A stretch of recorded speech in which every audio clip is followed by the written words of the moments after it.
La chevauchée terrible, ou Take the Hard Ride, si on prend son titre anglais, est réalisée donc en 1975 par Antonio Margheriti, qui ici, naturellement, va porter son nom, son pseudonyme de Anthony M. Dawson, pour rassurer sans doute les producteurs et le public américain, qui préfèrent voir peut-être un nom anglo-saxon plutôt qu'un nom italien. Alors, Antonio Margheriti, c'est une énorme carrière.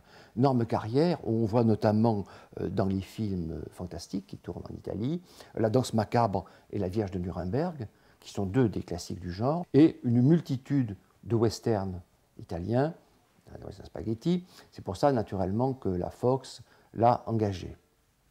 Alors, bon, moi, je préfère, vous devez le savoir, je préfère le western américain au western italien, en dehors des films de Sergio Leone, d'El Ciuncio, de Damiano Damiani, et peut-être d'un ou deux films de Sergio Corbucci.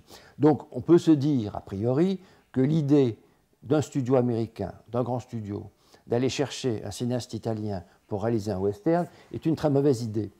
Quand on voit le film, finalement, on se dit que ce n'était pas une si mauvaise idée, parce que Antonio Margheriti connaît très très bien son métier. Après tout, pourquoi pas?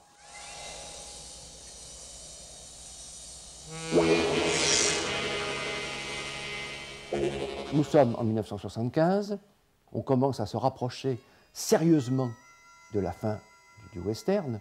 Une fois de plus, il faut le redire, le grand western d'autrefois, romanesque et autres, est fini. Là, maintenant, on tombe sur un western tout à fait différent, avec d'ailleurs des comédiens différents.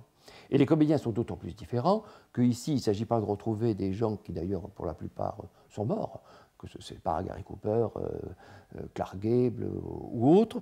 C'est en fait trois acteurs noirs, hein, Jim Brown, Fred Williamson et Jim Kelly. C'est un choix très curieux, mais c'est un choix très à la mode. On est dans la Black Exploitation.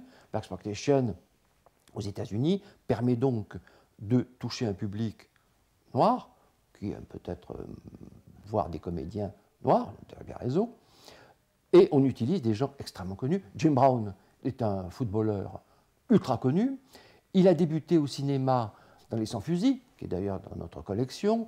On l'a vu dans Les 12 Salopards, on l'a vu dans High Station Zebra. À ses côtés, Fred Williamson. Fred Williamson, qui est un peu plus en retrait, qui est donc comédien et qui va être réalisateur. Il va passer lui aussi à la réalisation et il va incarner naturellement le Black Exploitation. Et Jim Kelly. Jim Kelly, lui, c'est un spécialiste du karaté, puisqu'on le voit notamment dans un film face à Bruce Lee.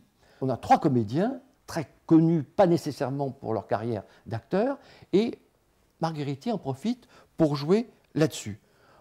Il bénéficie de la présence d'un spécialiste de la seconde équipe, qui est Al Needham, qui travaillera notamment avec Clint Eastwood, qui va réaliser de superbes cascades.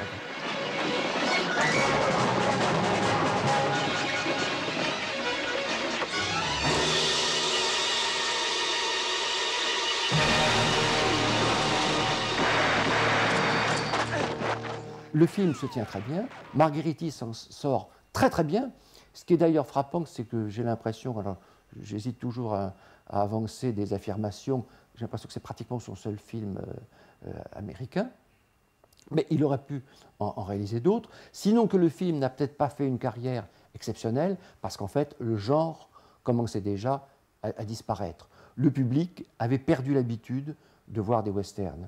Donc, La Chevauchée terrible, finalement, se tient très bien, mais je vais tout de même faire un aveu, parce que j'ai l'habitude de dire ce que je pense. Il y a quelque chose qui m'a déplu alors, profondément dans le film.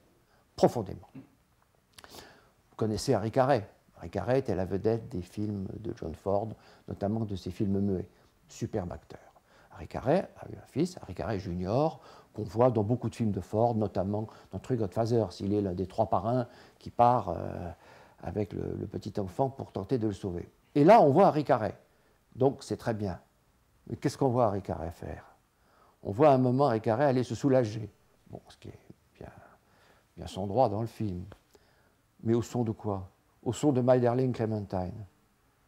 Et bien là, pour un amateur de western, pour un amateur de John Ford, c'est trop.